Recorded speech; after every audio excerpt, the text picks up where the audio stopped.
Hello everyone. तब आज बात करने वाले हैं खेसारी लाल यादव जी और यामिनी सिंह का एक बहुत ही बेहतरीन सॉन्ग के बारे में, जिसका पोस्टर आ चुका है और फुल वीडियो सॉन्ग का रिलीज डेट भी आ चुका है।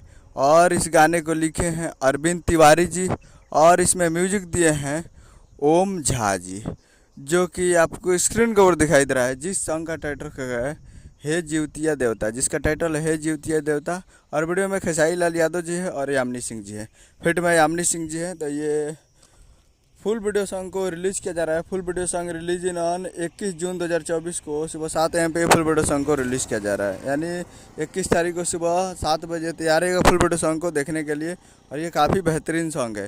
तो और जिउतिया के ऊपर है, जो कि जिउतिया एक पर्व है, तो उसी पे ये आधारित एक गाना है जो कि आने वाला है। और ये एक मूवी का सॉन्ग है जिस मूवी का नाम है प्रेम की पुजारा, और उसकी काफ़ी बेहतरीन सॉन्ग है ये।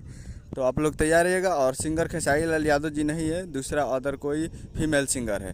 तो तैयार रहिएगा। वीडियो में खेसारी लाल यादव जी और यामिनी सिंह दिखेंगे। तो ये अपडेट हमें वीडियो से मिलते हैं अगले वीडियो में। तब तक के लिए जय हिंद, जय भोजपुरी।